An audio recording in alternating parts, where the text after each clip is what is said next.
선한목자교회 주일 3부 예배에 오신 모든 성도님들을 주님의 이름으로 환영합니다. 이제 곧 예배가 시작됩니다. 옆 사람과의 대화는 삼가주시고 기도로 예배를 준비해 주시기 바랍니다.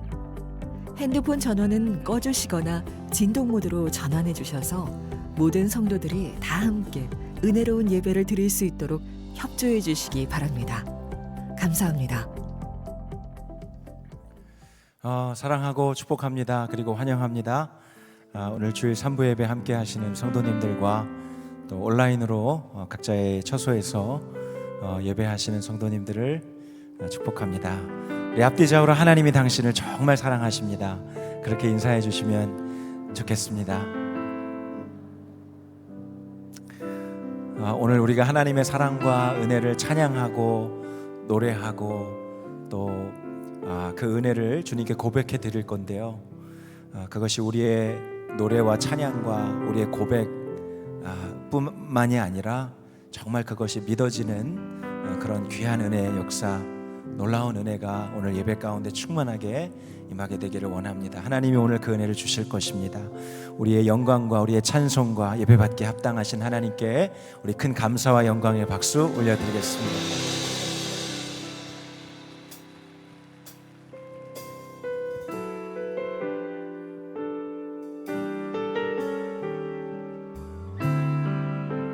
크신 하나님의 사랑, 그 크신 하나님의 사랑 말로 다 영용 못하네. 저 높고 높은 별을 넘어 이 낮고 낮은 땅 위에 죄범하려 원구하려 그 아들 보고 내 사와 목죄물 삼으시고 죄 용서하셨네. 하나님 크신 사랑을 증량 다 못하네. 영원히 변치 않는 사랑 성도여 찬양하세. 괴로운 시절 지나가고 땅 위에 여호와 쇠할 때 주 믿지 않던 영혼들은 큰 소리 외쳐 울어도 주 믿는 성도들에게 큰 사랑 베푸사 우리의 죄 사했으니 그 은혜 잊을까. 하나님 크신 사랑을 증량 다 못하네. 영원히 변치 않는 사랑 성도여 찬양하세.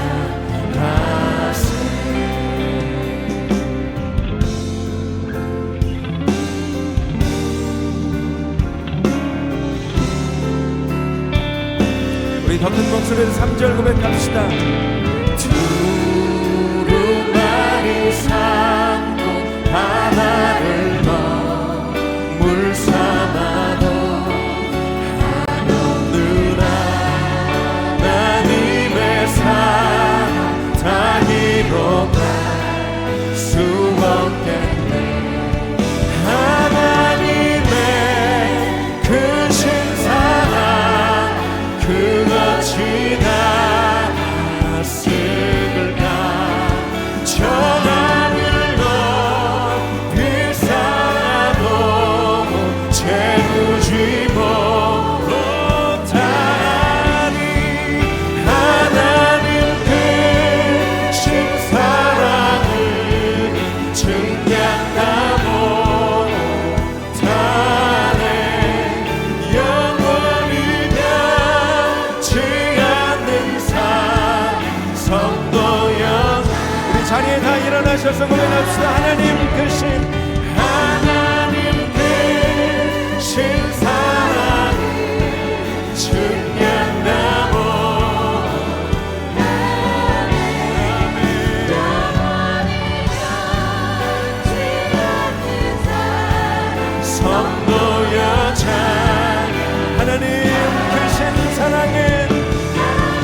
예수님의 신실하신 사랑을 찬양합니다.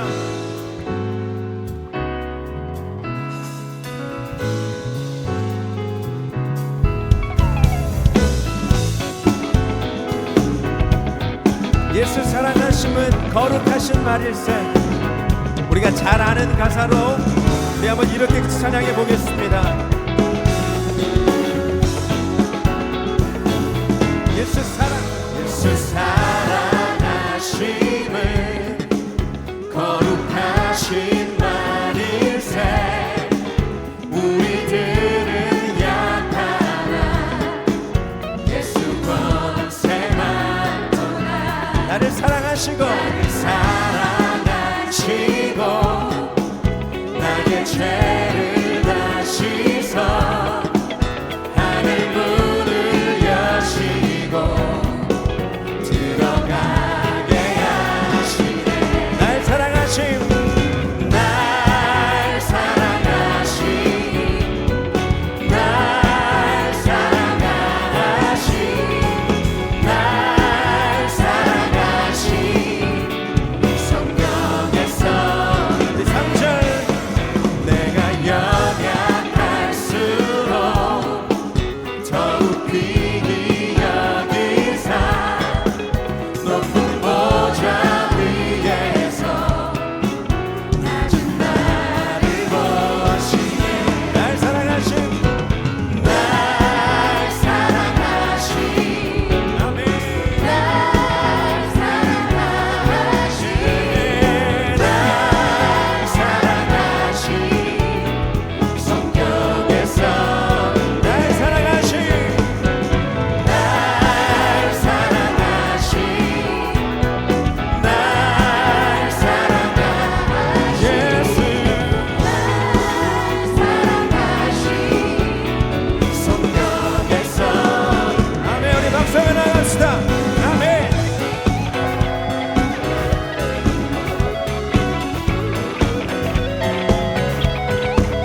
변함없는 사랑 우리의 삶 가운데 함께 하시는 주님, 주님의 그 은혜와 사랑을 찬양합니다.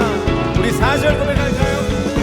세상 사는 동안에 나와 함께 하시고 세상 떠나가는 날 천국 가게 하소서. 우리 한 번 더 세상 사는 세상 사는 동안에 나와 함께 하시고 세상 떠나가는 날 천국 가게 하소서.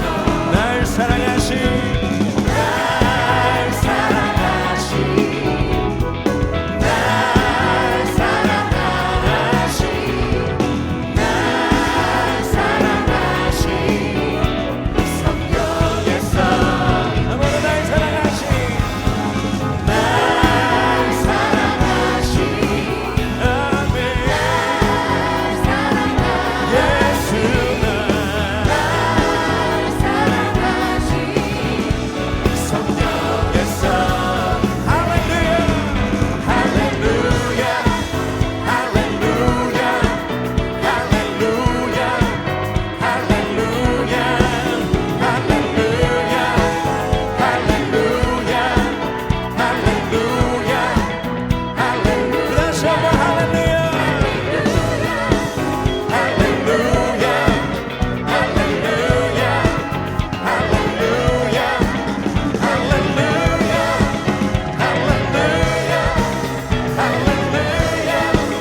할렐루야 날 사랑하신 날 사랑하신 날 사랑하신 날 사랑하신 성경에서 날 사랑하신 날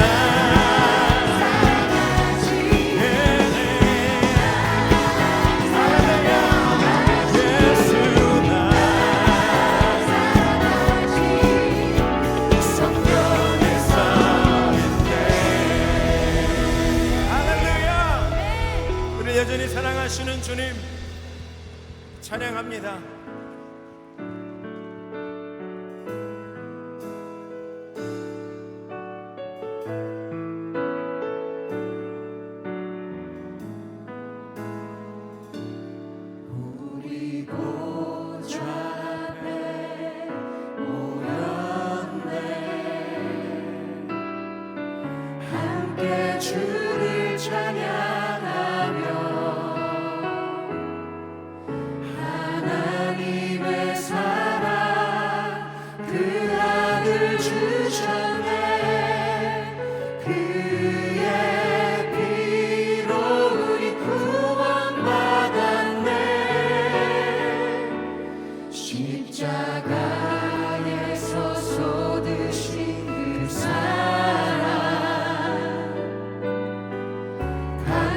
강같이 온 땅에 흘러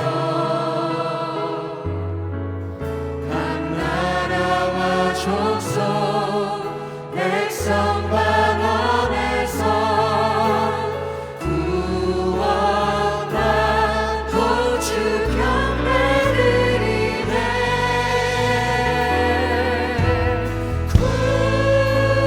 구원하시니 보좌에 앉으신 우리 하나님과 어린 양께 있도다. 구원하시니 보좌에 앉으신 우리 하나님과 어린 양께 있도다. 우리 보좌 앞에 모였네. 우리 보좌 앞에 모였네. 함께 주를 찬양하며 하나님의 사랑 그 아들 주셨네. 그의 피로 우리 구원받았네. 십자가에서 쏟으신 그 사랑 강같이 온 땅에 흘러 각 나라와 족속 각 나라와 족속 백성 방언에서 백성 방언에서 구원받고 주 경배드리네.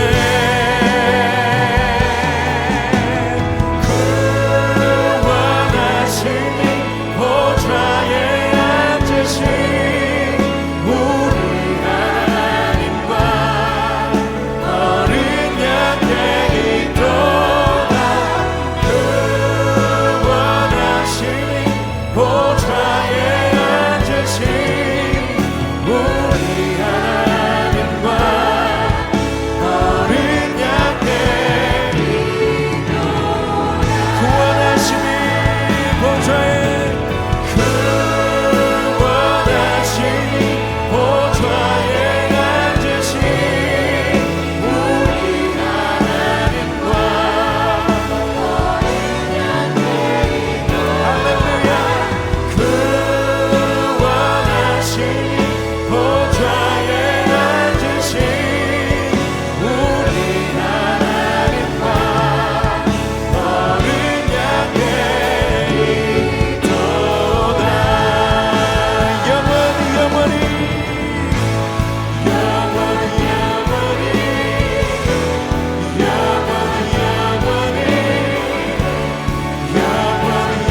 찬양과 영광을 주님께 올려드립시다. 할렐루야. 아멘. 모두 자리에 앉으시겠습니다.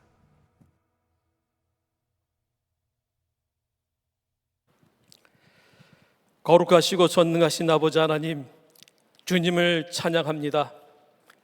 어느덧 가을의 풍요로운 결실을 맺게 하시고 주님을 바라보며 제2의 부흥의 소망을 꿈꾸게 하신 하나님께 영광을 올려드립니다. 지난 한 주간도 저희들의 삶을 지켜주시고 주님을 사모하는 마음으로 이 예배의 자리로 인도하심에 감사드립니다. 자비로우신 하나님, 소도 제 임자를 알고 나귀도 주인이 저를 어떻게 먹여 키우는지 알건만은 이스라엘 백성은 알지 못하고 나의 백성은 깨닫지 못하는구나라고 이사야 선지자를 통하여 이스라엘 백성에게 책망하였던 말씀이 오늘날 우리에게 믿음 없음을, 하나님 앞에서 진실하지 못함을 책망함으로 들립니다. 하나님, 이 시간 저희들 세상과 타협하고 믿음이 없음을 회개하오니 용서하여 주시옵소서. 10월 1일 2023년을 준비하는 전체 임원 훈련이 있습니다. 말씀으로 하나 되고 성령으로 하나 되어 우리 선한목자교회 모든 임원들이 교회를 든든히 세워나가는 주님의 충성스러운 일꾼이 되어 주님의 마음을 시원케 해드리는 주님의 천사들이 되게 하옵소서. 말씀을 전하시는 김다희 목사님에게 성령의 기름을 부으시고 또한 영육간의 강건함을 주시어 주님의 말씀을 온전히 성령의 능력으로 선포하게 하옵소서. 목사님을 통하여 선포되는 말씀이 살아 역사하셔서 우리의 진실된 믿음 없음을 깨닫게 하시고 주님이 부활하셔서 언제나 나와 함께 하시는 믿음과 하나님의 은혜와 사랑과 구원의 약속의 복을 믿으며 넉넉히 세상을 이기는 빛된 성도들이 되게 하여 주옵소서. 사랑의 하나님, 주님을 전심으로 사랑하는 마음과 정성으로 준비한 글로리아 찬양대의 찬양을 흠양하시옵고 찬양의 가사가 예배에 참석한 모든 성도들의 신앙의 고백이 되게 하시고 선포가 되게 하옵소서. 찬양의 은혜가 넘치게 하옵소서. 예배를 위해 섬기시는 모든 손길 위에 주님의 사랑의 통로가 되게 하시며 기쁨이 되게 하옵소서.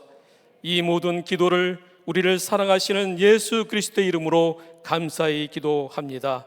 아멘.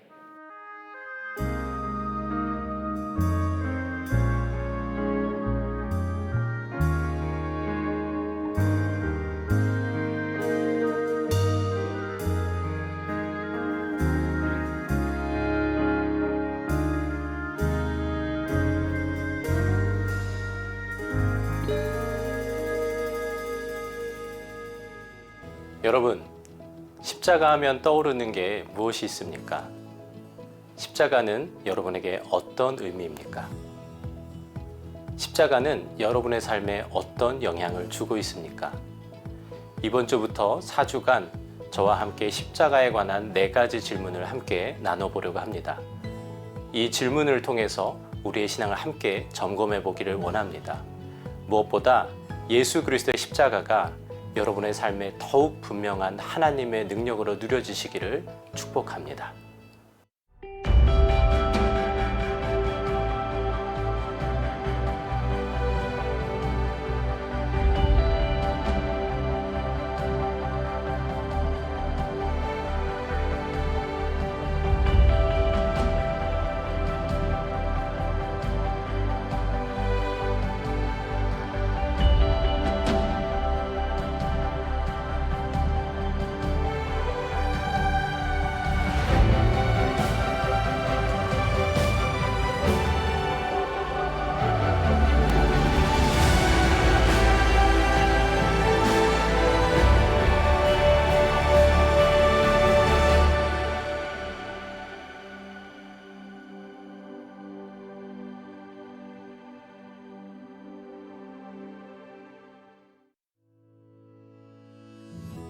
교회 소식을 알려드리겠습니다. 집사, 권사, 장로님께서는 이번 주 토요일 오후 3시 전체 임원 훈련에 참석해 주시기 바랍니다. 차량을 가지고 오시는 분은 공영 주차장을 이용해 주시고 부득이한 사정으로 참석하기 어려우신 분은 온라인으로 참여하실 수 있습니다. 2022 당회를 준비합니다. 각 부서 담당자는 주보를 참고하여 보고서를 제출해 주시기 바랍니다. 이번 주 토요일은 교회를 위한 24시간 한몸 기도회 날입니다. 마가 다락방 중보 기도실에서 함께 기도해 주시기 바랍니다. 청년 예수 동행운동 워십 위드 지저스가 화요일 오후 8시 글로리홀에서 있습니다. 선한 목자교회에 처음 오신 새가족 여러분을 환영합니다. 1층 새가족실에 가시면 교회 등록과 교회 생활에 대한 안내를 받으실 수 있습니다. 매일 1시간 기도와 예수 동행 일기를 통하여 주님과 동행하는 한 주 보내시기 바랍니다. 이 시간 다 함께 하나님을 경외하는 마음으로 자리에서 일어서시겠습니다. 오늘 우리에게 주시는 하나님의 말씀은 요한복음 15장 18절에서 27절 말씀입니다. 세상이 너희를 미워하거든 세상이 너희보다 먼저 나를 미워하였다는 것을 알아라. 너희가 세상에 속하여 있다면 세상이 너희를 자기 것으로 여겨 사랑할 것이다. 그러나 너희는 세상에 속하지 않았고 오히려 내가 너희를 세상에서 가려 뽑아냈으므로 세상이 너희를 미워하는 것이다. 내가 너희에게 종이 그의 주인보다 높지 않다고 한 말을 기억하여라. 사람들이 나를 박해했으면 너희도 박해할 것이요. 또 그들이 내 말을 지켰으면 너희의 말도 지킬 것이다. 그들은 너희가 내 이름을 믿는다고 해서 이런 모든 일을 너희에게 할 것이다. 그것은 그들이 나를 보내신 분을 알지 못하기 때문이다. 내가 와서 그들에게 말해주지 아니하였더라면 그들에게는 죄가 없었을 것이다. 그러나 이제는 그들이 자기 죄를 변명할 길이 없다. 나를 미워하는 사람은 내 아버지까지도 미워한다. 내가 다른 아무도 하지 못한 일을 그들 가운데서 하지 않았더라면 그들에게 죄가 없었을 것이다. 그러나 이제는 그들이 내가 한 일을 보고 나서도 나와 내 아버지를 미워하였다. 그래서 그들의 율법에 그들은 까닭 없이 나를 미워하였다고 기록한 말씀이 이루어진 것이다. 내가 아버지께로부터 너희에게 보낼 보혜사 곧 아버지께로부터 오시는 진리의 영이 오시면 그 영이 나를 위하여 증언하실 것이다. 너희도 처음부터 나와 함께 있었으므로 나의 증인이 될 것이다. 아멘. 하나님의 말씀입니다. 다 함께 자리에 앉겠습니다.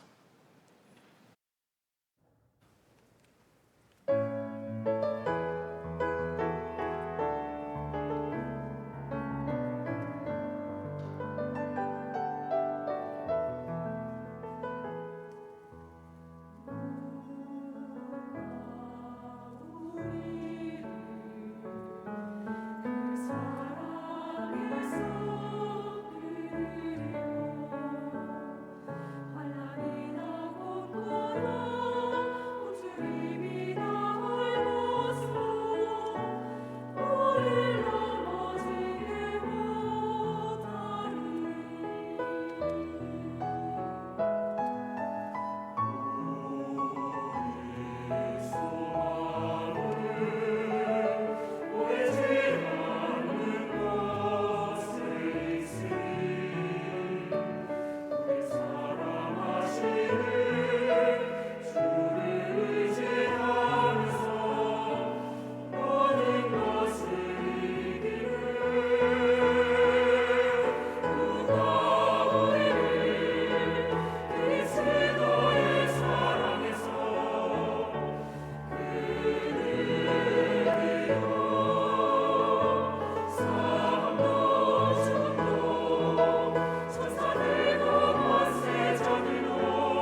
네, 감사합니다. 로마서 8장 35절 이후에 그 말씀 참 제가 너무나 좋아하는 말씀입니다. 저희 가문의 핵심 구절이기도 한데 너무나 큰 은혜 받았습니다. 감사합니다.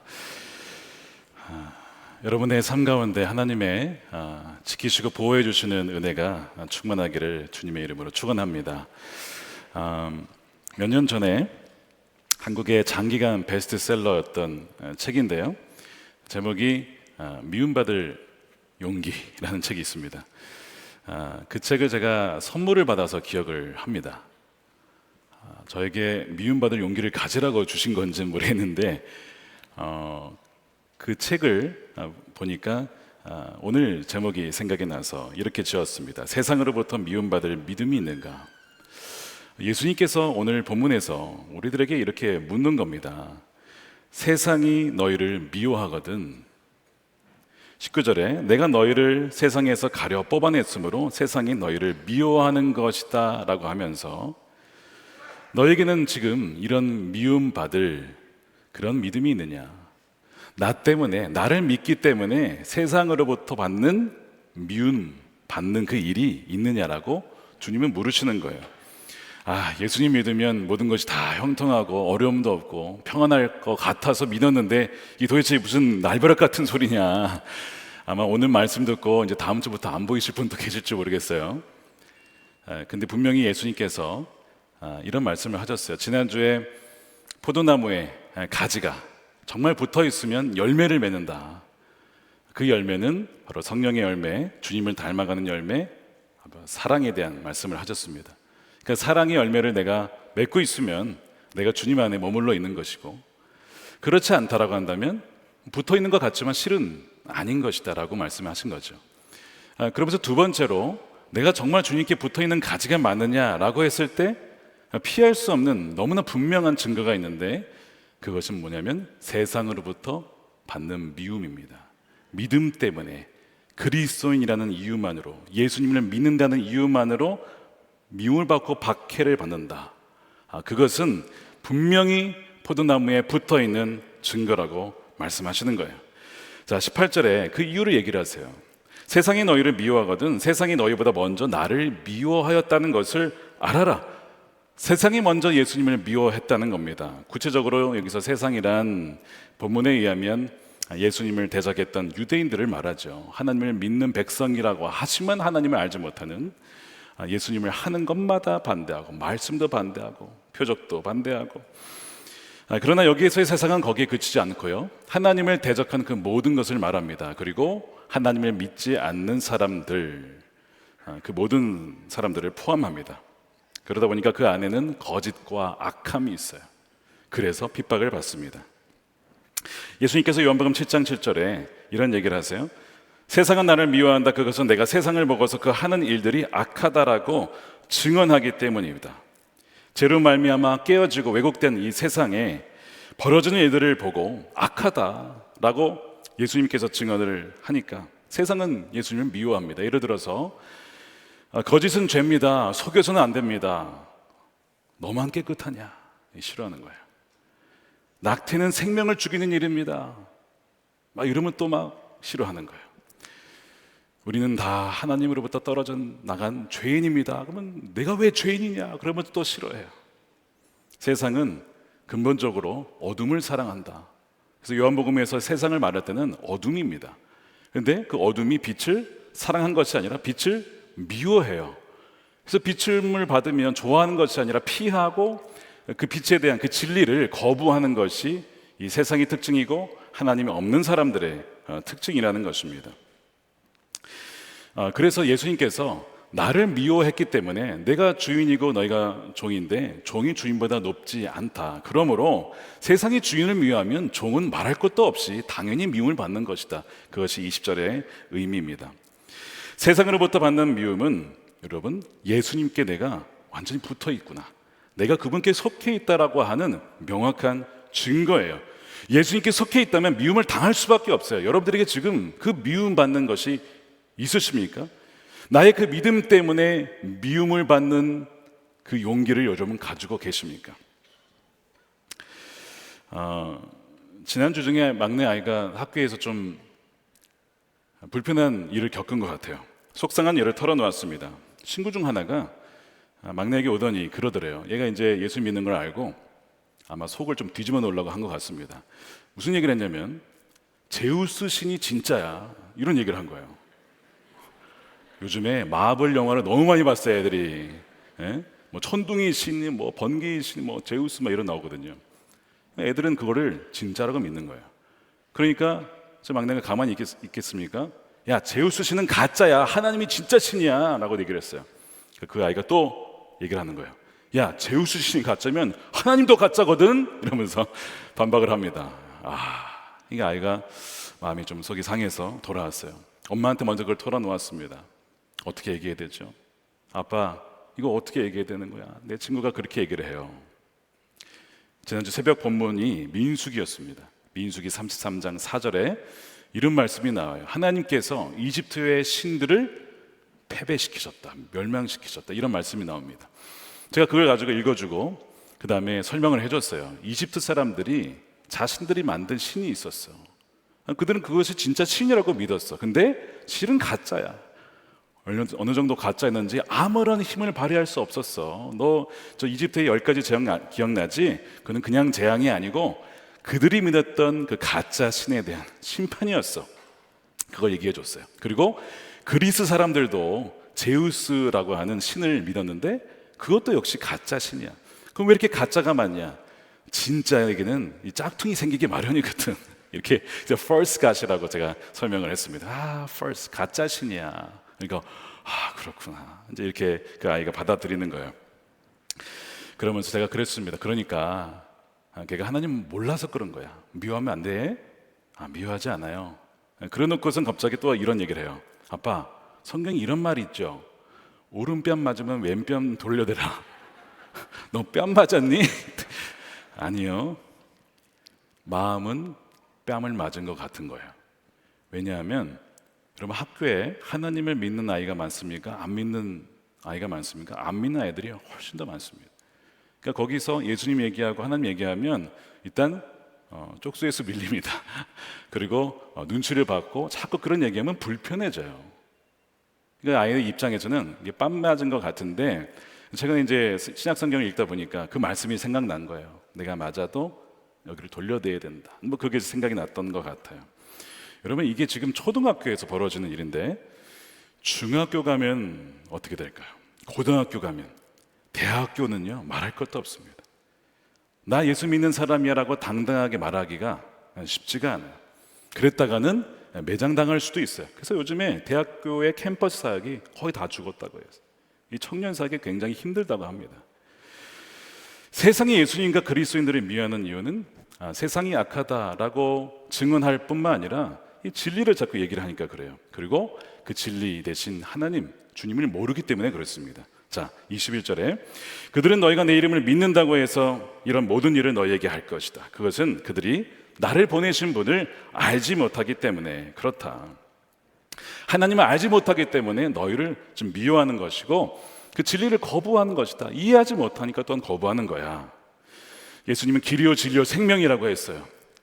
그런데 그 진리를 받아들일 수가 없는 겁니다. 그래서 갈등이 일어나고 그리스도인들을 싫어하는 것입니다. 예를 들어서 세상은 창조되었다라고 성경이 얘기를 하죠. 그리고 말씀으로 창조가 되었다, 이렇게 얘기를 합니다. 창세기 1장 1절에 태초에 하나님이 천지를 창조하셨다. 요한복음 1장 2절에 보면 그는 태초에 하나님과 함께 계셨다. 모든 것이 그로 말미암아 창조되었으니 그가 없이 창조된 것은 하나도 없다. 창조된 것은 그에게서 생명을 얻었으니 그 생명은 사람의 빛이었다. 말씀이신 예수님으로 말미암아 지음받지 않은 것이 없다. 그분이 말씀이셔서 창조하셨다라고 성경은 이야기를 해요. 근데 세상은 이것을 이해하지 못합니다. 그게 말이 되냐? 창조라는 게 말이 되냐? 무에서 유가 어떻게 일어날 수 있어? 그래서 이제 아까 학교에서 이제 2차 논쟁이 또 벌어집니다. 그 친구가 또 와가지고 사람은 동물이야 또 한마디 하고 갑니다. 왜 또 그런 얘기를 또 던지고 가요? 화나게.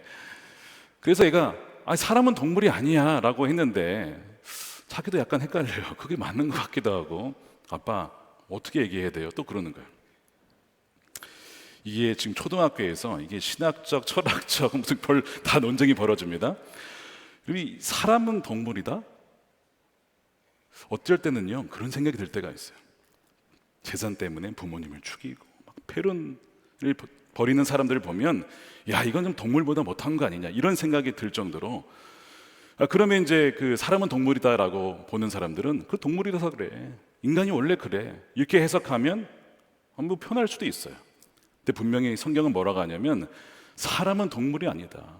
사람은 물론 지음을 받았지만 하나님의 형상대로 지음 받았어요. 그래서 그 안에는 하나님의 성향, 성품, 의지, 그분과 교제할 수 있는 영혼이 있다는 거예요. 동물과는 다르다는 것이죠. 비록 죄로 말미암아 깨어지고 왜곡되고 부패되었고 그 형상을 알아보기가 어렵지만 그러나 여전히 그 안에는 하나님의 형상이 있어서 인간은 고귀한 존재라는 거예요. 동물과 다르다는 것이죠. 그걸 얘기를 합니다. 그런데 세상은 사람은 원숭이에서 진화가 되었다. 동물이라는 겁니다. 동물이라는 거예요. 그 아이가 어떻게 이 말을 했을까요? 진화라는 교육을 받은 거죠. 거기에다가 인간은 하나님이 지으셨다라고 얘기하면 이제 갈등이 일어나고 불편해지고 심하면 서로 싸우게 될 수도 있는 거죠.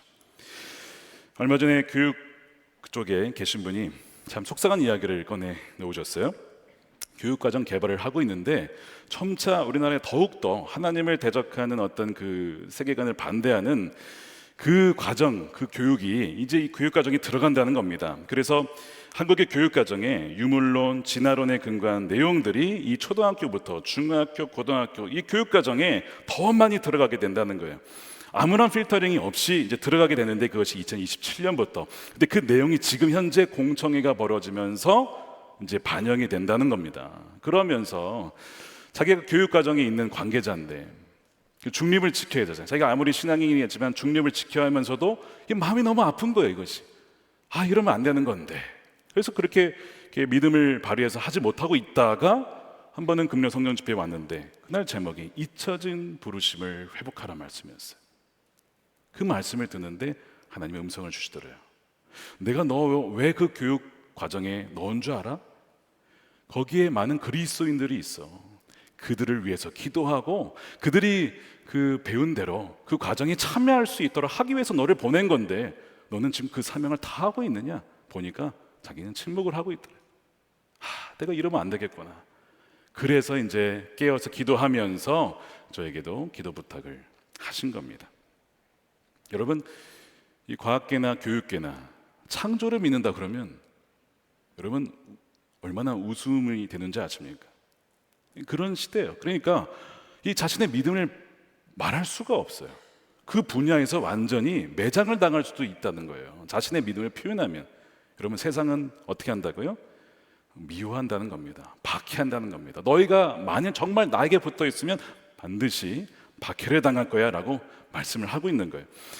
우리에게 과연 이런 박해가 있느냐, 미움이 있느냐는 거예요. 이것이 없으면 여러분 심각한 겁니다. 분명히 디모데후서 3장 12절에 이렇게 되어 있어요. 함께 읽어보겠습니다. 시작. 그리스도 예수 안에서 경건하게 살려고 하는 사람은 모두 박해를 받을 것입니다. 이 경건하게 산다고 하는 것을 이 쉬운 성경에서는 하나님의 뜻대로 살고자 하는 사람이라고 번역을 했고, 메시지 성경은 그리스도를 위해 살려고 하는 사람이라고 했습니다.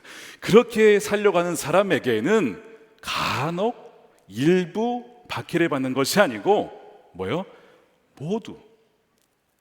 정말 그리스도인이라면, 정말 포도나무에 붙어있는 가지라면 모두가 박해를 받는다는 거예요.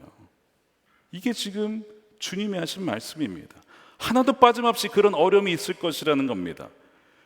그래서 다시 한번 오늘 이 말씀은요, 내가 붙어있기는 하지만 실은 열매를 맺지 못하는 껍데기만 가지 아니냐, 그것을 다시 한번 점검해보라. 나에게 이런 박해가 있느냐는 것을 보라는 것입니다. 18세기 영국의 설교자여 감리교 운동을 일으켰던 존 웨슬리가 말씀을 전하면 하나님께서 회개케 하셔서 열매 맺게 하는 정말 놀라운 일도 있었지만요, 어떤 일도 있었냐면 돌 맞는 일들이 많았어요. 사람들이 싫어하던 거예요. 죄인이다, 안 그러면 지옥 간다, 이런 얘기를 하니까 사람들이 막 듣기 싫어하면서 돌 던져서 죽을 뻔한 경우가 한두 번이 아닙니다. 그런데 어느 날 그가 말을 타고 가는데 이걸 느꼈어요. 지난 3일간 돌 맞은 일이 없는 거예요. 그러면 감사하죠. 하나님이 보호해 주신 거 아닙니까? 그런데 그 생각이 들었어요. 분명히 경건하게 살고자 하면 박해를 받는다고 했는데 내가 지금 너무나 평안하게 지금 다니고 있어. 위기의식이 들면서 말에서 내립니다. 그러면서 점검해 보는 거예요. 내가 지금 무슨 하나님께 죄를 지은 건 아닌가? 내가 영적으로 지금 백슬라이딩 한 거 아닌가? 그러니 기도를 합니다. 하나님, 제게 지금 무엇인가 문제가 있다면 깨닫게 해 주십시오. 알게 해 주십시오. 라고 막 간절히 기도를 해요. 그걸 들었더니 옆에 있던 동료 사역자가 내가 웨슬리를 좀 도와줘야겠다 하여 돌을 던집니다. 이렇게 돌을 던졌는데 그 빗나갔어. 그러니까 자기가 이제 존 웨슬리가 기도를 하다가 돌 빗나간 거를 딱 이렇게 들은 거야. 주님 감사합니다. 제가 아직 주님의 임재 안에 있군요. 주님이 저를 버리지 않으셨군요. 제가 제대로 가고 있군요. 우스운 에피소드인데 존 웨슬리가 자신을 점검할 때 했던 그 기준 중에 하나는 믿음 때문에 박해를 받고 있느냐, 세상으로부터 미움을 받고 있느냐, 그거였다는 거예요. 왜냐하면 경건하게 살려고 하면, 하나님의 뜻대로 살려고 하면, 그리스도를 위해 살려고 하다 보면 반드시 박해가 있을 것이라고 했기 때문에 그렇습니다. 종교개혁을 한 마틴 루터가 이런 얘기를 했어요. 교회의 표지는 무엇이냐? 고난이다. 고난은 교회의 표지다. 교회는 복음 때문에 박해를 받고 고문을 당하는 사람들의 공동체다라는 거죠. 물론 우리가 구별해야 될 박해가 있어요. 여기서 말하는 세상으로부터의 미움은 말씀대로 살지 않고 하나님의 뜻대로 살지 않아서 세상으로부터 지탄을 받거나 비판을 받는 것을 말하지 않습니다. 그리스도임에도 불구하고 공중도덕을 지키지 않고 이기적으로 살아가고 이웃에게 피해를 줌으로써 받는 미움을 말하는 것이 아니에요. 우리 교회 성도들은 아무도 그런 분이 없는데요, 간혹 이런 경우가 있다고 해요. 다른 데는 주택가에 주차를 해놓고 예배를 드리는 거예요. 근데 전화가 왔어요. 내가 지금 예배를 드리는데 박해가 왔어. 나를 방해한다 이거야. 그 박해 아닌 거죠. 그 박해 아닙니다. 아무리 또한 선교를 위한다고 하더라도 목적이 숭고해도 과정이 투명하고 정직하지 않고 뭔가 올바르지 않다면 그것도 하나님이 원하는 대로 뜻대로 가는 것이 아닐 수 있다는 거예요. 여러분, 그리스도인이면 그럼 무조건 다 박해만 받냐? 칭찬받을 수 있는 거 아닙니까? 그럴 수 있죠. 여러분, 성경에 그리스도인들이 칭찬받는 데가 나와요. 사도행전 2장에 나옵니다. 거기에 보면 초대교회 성도들이 서로 물건을 나누고 서로 통용하면서 가난한 사람들을 도와주고 자기의 재산을 바쳐서 그들을 이 모습을 보더니 사람들이 어떻게 했냐면 칭찬을 합니다. 사도행전 2장 47절이에요. 하나님을 찬양하였다. 그래서 그들은 모든 사람에게서 호감을 샀다. 다른 번역에는 칭송을 받았다라고 했습니다. 주님께서는 구원받는 사람을 날마다 더하여 주셨다. 세상 사람들이 보기에는 자기들은 개인주의, 물질주의, 자기만을 위해 살아가는데 이 예수 믿는 사람들이라고 하는 이 사람들은 무슨 물건을 서로 나눠 쓰고 어려운 사람들에게 자기 것을 주는 그런 삶을 사는 거예요. 그러니까 참 신기하다. 호감을 사고 또한 칭찬도 받았더라는 거예요. 분명히 그런 일들도 있어야 합니다. 왜냐하면 우리는 세상에 빛과 소금으로 부름받았으니까. 그러니까 칭찬이 있어야 돼. 분명. 세상으로부터 정말 교회는 다르다라고 하는, 그리스도는 다르다라는 것은 칭찬을 받아야 됩니다. 그러나 분명히 또 뭐가 있어야 돼요? 미움받는 것도 있어야 돼요. 신앙 때문에 겪는 박해가, 이 두 가지가 동시에 있어야 된다는 거예요. 만약 나에게 이 박해는 없고 칭찬만 있다라고 했을 때는 한번 잘 봐야 되는 게 뭐냐면, 내가 세상에 칭찬받으려고 혹시 말씀을 타협한 것은 있지 않을까?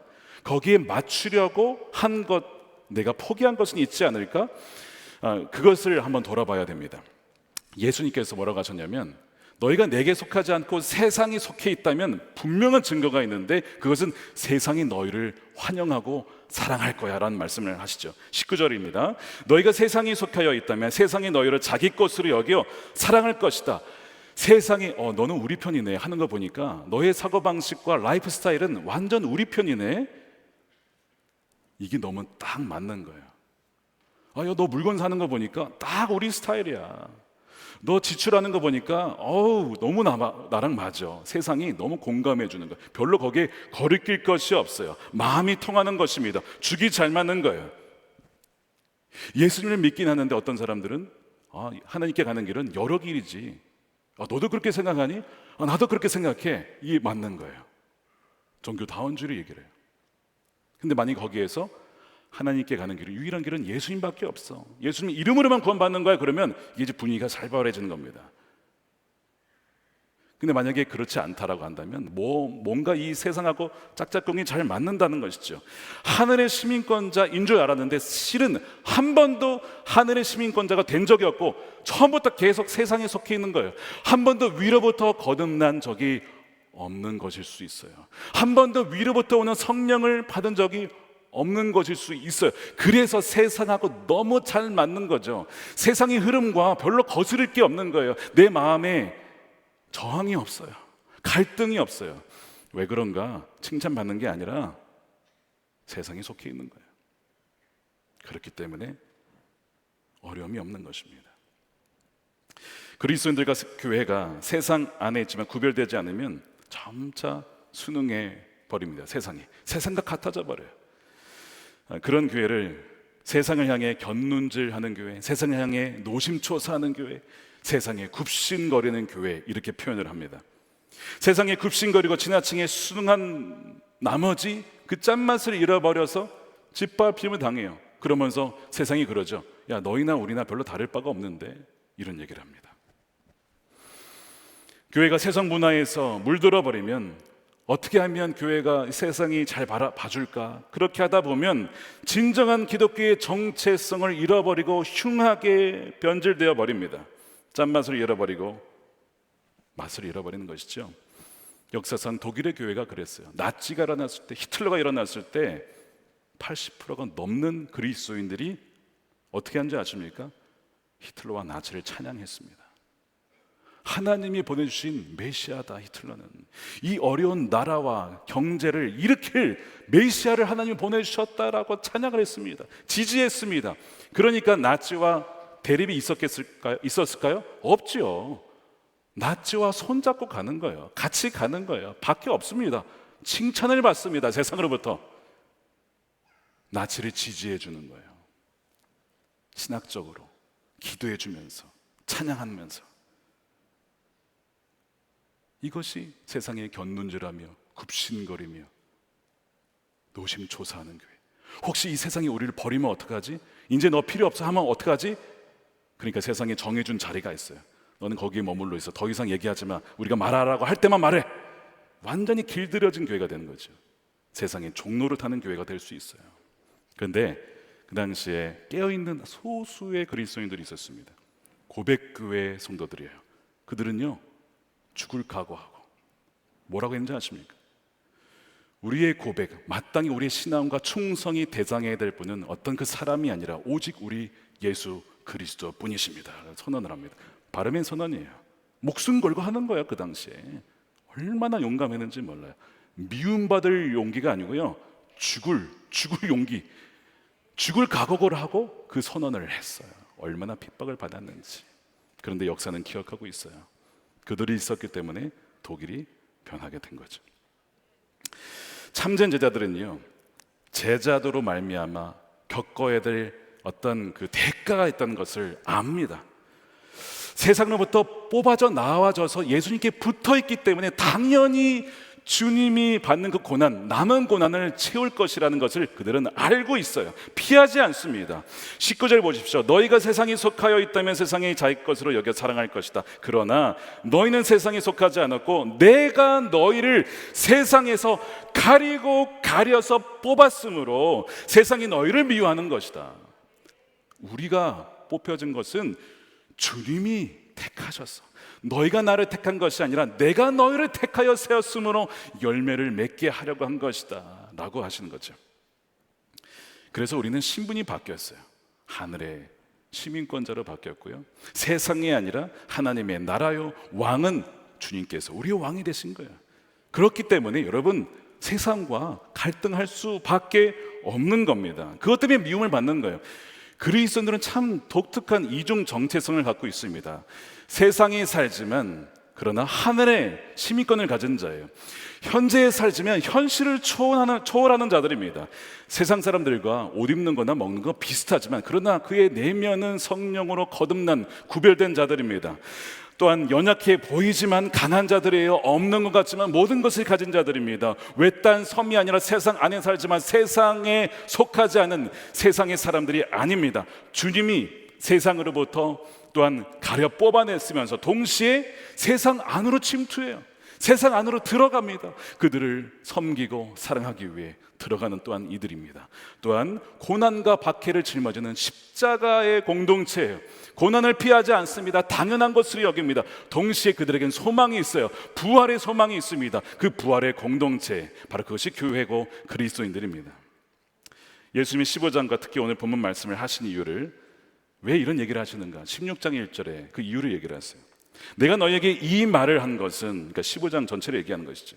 너희로 하여금 넘어지지 않도록, 실족하지 않도록 하기 위함이다. 무슨 얘기냐면 예수님을 따르면 한 자리 할 줄 알았어요. 좌편에 우편에 주님 우리가 어디에 앉습니까? 이런 막 엄청난 기대를 하고 있었어요. 그러다가 박해를 당하면 시험 들겠죠. 실족하겠죠. 떨어져 나가겠죠. 그러니까 주님께서 이 말씀을 하는 거야. 분명 너희에겐 복이 있을 거야. 그런데 박해가 있어. 어려움이 있을 거야. 미움을 당할 거야. 세상이 나를 먼저 미워했으니까. 그래서 너희에게도 미움이 있을 거야. 그러니까 너희가 그것을 대비할 수 있어야 된다. 넘어지지 않을 수 있도록 내가 이 말을 하는 거야. 그러면서 지난주 말씀 기억나십니까? 나의 사랑 안에 머물러라. 그 어떤 것도, 고난이나 핍박도 칼도 하나님이 그 사랑, 그리스도의 사랑에서 끊을 수 있는 것은 없다. 나의 사랑 안에 머물러 있으라 라고 말씀하신 겁니다. 그러나 주님의 말씀은요, 단지 박해를 받을 것이다, 또한 미움을 받을 것이라는 거에 그치지 않고요, 한 걸음 더 나아가십니다. 보혜사 성령이 진리의 영이신 그분이 너희에게 오실 텐데 그러면 너희가 증인이 될 거야 라고 하시는데요, 그 증인은 누구에 대한 증인일까요? 우리를 미워하고 핍박하는 이들에 대한 증인입니다. 그들에게 나를 증거하게 될 거예요. 여러분, 이것은요 우리 힘으로는 절대 불가능합니다. 왜 그런지 아세요? 우리는요, 아까 오른편 맞으면 우리는 어떻게 해요? 여기도 때리고 여기도 때립니다. 양쪽을 다 때리고 싶어요. 그것이 우리의 본성인데, 그러나 십자가에서 죽은 이들은요, 나는 죽고 예수로 살게 되면 그 안에 성령님이 계셔서 우리를 도우시는 그 보혜사 성령께서 미워하지 않고 그들을 용서하고 사랑할 수 있도록 그 힘을 주시기 때문에 우리가 그렇게 살아갈 수 있는 것입니다. 자, 그래서 분명 세상과 버짓되면 원수예요. 세상은 분명히 원수입니다. 성경에 너희가 세상과 버짓되면 하나님과 원수되는 것이다 라고 얘기해요. 야고보서 4장 4절에 이렇게 되어 있죠. 가늠하는 자들이여, 세상과 벗됨이 하나님과 등지는 이름을 알지 못합니까?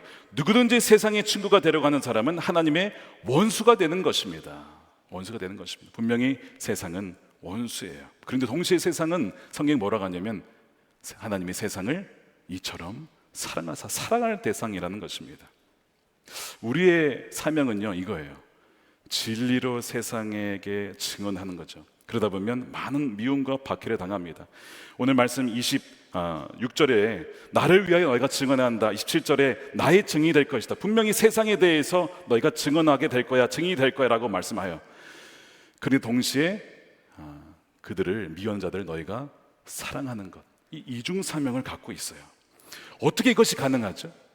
세상에 대해서 증언하고 또한 세상이 우리를 미워하게 될 텐데 미워하지 않고 동시에 사랑할 수 있는가? 이것이 도대체 가능한 것인가? 여러분, 스데반 이야기를 다시 한번 말씀드릴게요. 스데반이 사람들에게 증언을 하는데 너희가 성령을 거역하고 있어. 성령을 거역하고 있어. 너희 조상 대대로 성령을 거역하고 있어. 담대하게 얘기합니다. 목숨의 위협을 받는 상황 속에서도 그렇게 할 수 있는 이유는 왜 그럴까요? 성령이 충만하니까.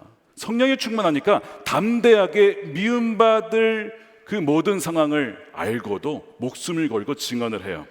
그것이 사도행전 7장 51절입니다. 목이 곧고 마음과 귀에 할례를 받지 못한 사람들이요, 당신들은 언제나 성령을 거역하고 있습니다. 당신의 조상들이 한 그대로 당신들도 하고 있습니다. 막 그러니까 사람들이 얼마나 듣기 싫을까.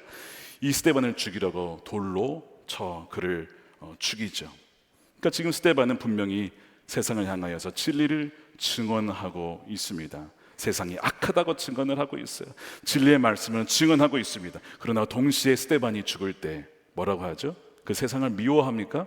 아니에요. 스데반이 한 말씀이 60절이죠. 7장 60절입니다. 이 말씀을 함께 읽어볼게요. 시작. 그리고 무릎을 꿇고서 큰 소리로 주님, 이 죄를 저 사람들에게 돌리지 마십시오 하고 외쳤다. 이 말을 하고 스데반은 잠들었다. 담대한 증언과 동시에 우리를 미워하고 핍박하는 그들에 대해서 미워하는 것이 아니라 그들을 용서하고 사랑하는 것, 이것이 우리에게 주어진 이중사명인데 우리 힘으로는 안 됩니다. 누구 때문에 가능해요? 우리에게 보내주신 보혜사 성령, 우리에게 힘 주시고 위로해 주시고 감당할 수 있도록 우리가 사랑 안에 있음을 항상 기억하게 하고 생각나게 하시고 우리를 가르치시는 성령님으로 말미암아 우리가 이렇게 이 사명을 감당할 수 있게 되는 줄로 믿습니다. 그분 때문에 가능한 거예요. 여러분 혹시 지금 여러분의 가정에서 나 혼자 믿기 때문에 박해당하는 분이 있을 거예요. 배우자로부터, 부모님으로부터, 친척들로부터. 주님께서 세상에서 뽑아서 거기에 여러분들을 심으신 거예요. 직장에서 동료들에게 믿음 때문에 왕따 당하는 분 계시죠? 보스에게 핍박당하는 분 분명히 있을 거예요. 아유, 이 예수쟁이 정말 보기도 싫어 하면서 뭐 업무 막 좋은 거 주지 않고 막 이상한 거 주고 한직으로 보내고 막 그렇게 당하는 분들 분명히 있을 거예요. 그때 여러분 기억하셔야 돼요. 주님께서 뭐라고 하셨냐면 너희가 나를 따라오려거든 자기를 부인하고 자기 십자가를 지고 따라올 것이다. 여러분, 이 십자가는요, 예수님을 믿게 되면 필연적으로 생기는 고난입니다. 예수님께 연합되었기 때문에, 그분이 고난을 당하셨기 때문에 연합된 가지도 당연히 고난을 당하는 거예요. 그래서 십자가는요, 예수님을 믿는 사람은 당연히 있는 겁니다. 각각 자신들에게 다 자기 십자가가 있어요. 이 십자가의 본질이 뭡니까? 버림받음이거든요. 멸시받음이에요. 미움받음이에요. 박해받는 겁니다. 하나님이 각 사람에게 제 십자가를 다 정해 주셨어요. 믿음의 분량대로 주셨습니다. 어떤 사람은 순교할 수도 있고요.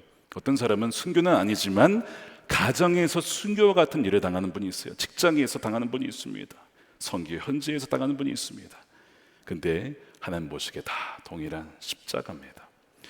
지난주에 교직원 수련회를 월화수 다녀왔습니다. 마지막 날에 익명으로 카드를 이렇게 쓰는 시간이 있었어요. 이제 감사 편지를 이렇게 쓰는 시간인데 몇몇 분들이 저에게도 카드를 써 주셨습니다.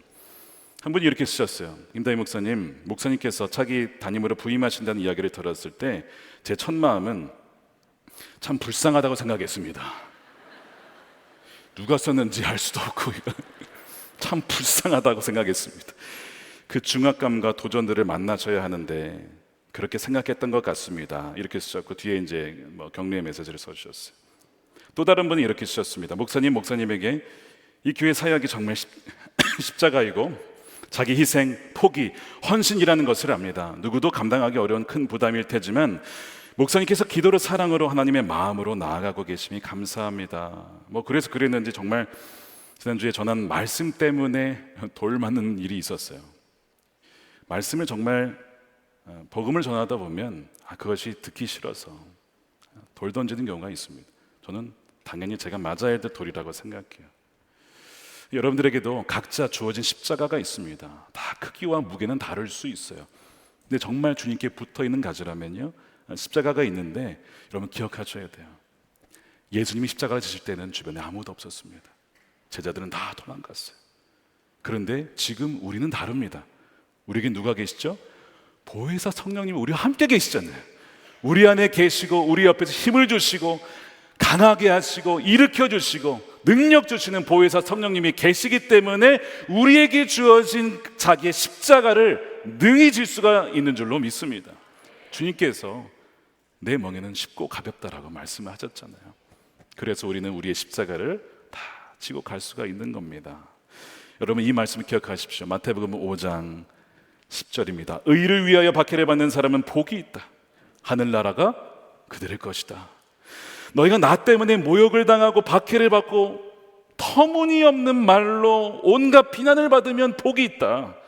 너희는 그러므로 기뻐하고 즐거워하라. 하늘에서 받을 너희의 상이 크기 때문이다. 너희보다 먼저 온 예언자들도 다 이와 같이 박해를 받았다는 것입니다. 여러분 이 말씀을 여러분 약속의 말씀으로 받으십시오. 취하십시오. 주님 우리에게 기꺼이 미움받을 용기와 믿음을 주십시오. 우리에게 주어진 자기 십자가를 피하지 아니하고 능히 주께 주신 그 성령으로 말미암아 지고 가서 이 십자가의 길 끝까지 하나님 완주할 수 있도록 하나님 그 길을 하나님 함께 동행해 주옵소서. 이 복된 길을 걸어가시는 저와 여러분들의 삶이 되시기를 주님의 이름으로 축원합니다. 우리 기도하겠습니다. 여러분, 무거운 십자가가 있으실 겁니다. 주님, 너무나 나에게 주어진 이 십자가가 버겁습니다. 미움받고 모욕을 당하고 핍박을 받고 정말 터무니없는 말로 오해를 받을 때도 참 많이 있고요. 직장에서 왕따를 당하기도 합니다. 예수 그 이름 때문에, 내 이름 때문에 핍박을 받는 너희는 복이 있다. 하늘나라가 너희의 것이다. 이 말씀을 꼭 여러분 기억하십시오. 그리하여서 십자가를 여러분 지시되 주님이 함께 해주시는 거예요. 성령님이 함께 해주십니다. 주님, 십자가를 져버렸는데 그 십자가를 지고 가겠습니다. 끝까지 이 길을 걸어가겠습니다. 우리 함께 것을 놓고 함께 기도하도록 하겠습니다. 하나님 감사합니다. 주님, 우리에게 주어진 십자가가 있습니다. 하나님, 예수를 믿기 때문에 박해를 당하고 모욕을 당하고 미움을 받는 일이 있을 수 있습니다. 아버지 하나님, 우리가 그리스도의 나눈 그 고난을 기꺼이 받고 아버지 하나님 또한 어려움을 당하는 그런 십자가의 공동체가 되게 하여 주시옵소서. 아버지, 너무나 많은 시간 타협하며 아버지 하나님 정말 세상에 순응하며 살았던 우리의 삶을 용서하여 주시옵시고 우리 죄를 아버지 하나님 불쌍히 여겨 주시옵시고 다시 한번 일어서서 하나님 그 십자가의 길을 아버지 걸어나갈 수 있는 우리 모든 귀의 백성들이 되게 하여 주시옵소서. 환난과 폭풍 중에도 우리 함께 하시는 주님을 말미암아 아버지 이렇게 나갈 수 있는 우리 모든 성도들이 되게 하여 주시옵소서. 주님 안에 거하여 그 놀라운 열매를 맺게 하여 주시옵소서.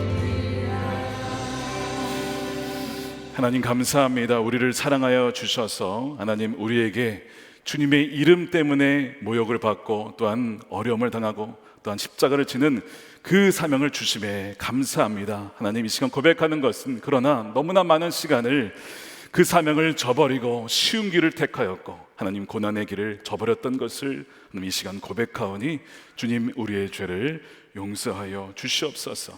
하나님, 자신을 부인하고 자기 십자가를 지고 나를 따르라고 하였는데 우리에게 주어진 그 십자가 무겁지만 그러나 우리 안에 계신 그 성령으로 말미암아 능히 감당할 줄로 믿사오니 오늘 이 시간 성령으로 충만케 해주셔서 우리 모든 각 사람이 주님께 붙어있기 때문에 받는 그 고난과 어려움을 하나님 성령이 주신 힘으로 능히 감당할 수 있도록 새 힘을 더하여 주시옵소서. 하나님, 가정에서 직장에서 또한 동료들과 사람들에게 어려움을 당하는 이 각 사람 여러분들을 기억하여 주시옵시고 하나님께서 그들에게 참된 소망을 주셔서 끝까지 십자가의 길을 걸어가되 말씀하신 것처럼 나를 위하여 내 이름 때문에 고난을 당한 자에게 복이 있다고 하늘나라가 너희 것이라고 하는 이 말씀이 저들의 심령 가운데 온전히 새겨지고 성령께서 가르쳐 주시고 생각나게 하시고 끝까지 걸어갈 수 있는 저의 발걸음이 다 되게 하여 주시옵소서. 하나님, 이 시간에 11조로 또한 감사헌금으로 또한 성경금으로 구별하여 주님께 올려드립니다. 드린 손길 한 명 한 명 기억하여 주시옵시고 늘 베풀고 나누며 모든 것이 주님이 주신 것이므로 감사함으로 하나님 주님께 올려드릴 뿐만 아니라 우리의 어려운 이웃들을 위해서 기꺼이 우리 것을 나눌 수 있는 하나님의 사람들, 하나님이 베풀 수 있는 사랑의 사람들로 살아가게 하여 주시옵시고 하나님 감당할 수 있는 힘을 주시옵시고 또한 사랑할 수 있는 힘을 더하여 주시옵소서. 하나님, 남과 북이 복음으로 통일케 해주셔서 억눌린 지금도 복음 때문에 예수님의 이름 때문에 핍박을 당하는 북한의 하나님 우리 그리스도인들을 하나님 지켜 보호하여 주시옵시고 석방되게 하여 주시고 하나님 풀려날 수 있는 은혜를 허락하여 주시옵소서. 지금도 땅끝까지 이르러 복음을 증거하는 우리 선교사님들과 저들의 가정을 기억하여 주시옵시고 복음이 땅끝까지 증거되어 주 예수님이 다시 오시는 그날을 우리가 보게 하여 주시옵소서. 하나님 감사합니다. 주님께 모든 영광 올려드리며 우리 주 예수 그리스도의 이름으로 기도드립니다. 아멘. 우리 다 같이 일어나셔서 우리 찬양합니다. 내 평생에 가는 길 우리 찬양하겠습니다.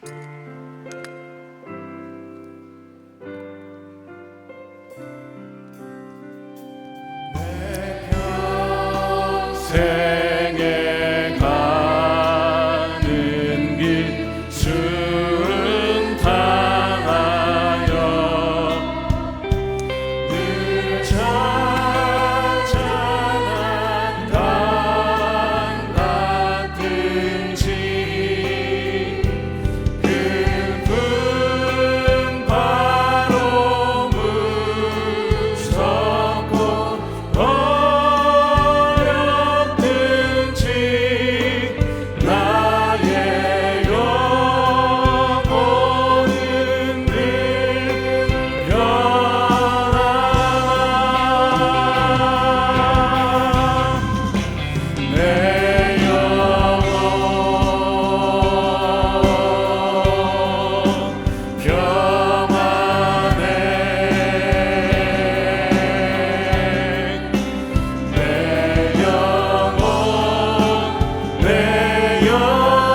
축도하겠습니다. 이제는 우리 주 예수 그리스도의 크신 은혜와 하나님의 한량없는 풍성한 하나님의 사랑하심과 성령님의 가망함동 교통케 하심이 폭풍 중에도 고난 중에도 핍박 중에도 주 예수 그리스도를 바라보며 우리와 함께 하시는 성령님과 함께 기꺼이 자기의 십자가를 지고 나가기를 결단한 우리 모든 성도들의 가정과 심령과 저들의 직장과 다음 세대 자녀들 가운데에 이제로부터 영원토록 함께 하시기를 간절히 축원하옵나이다.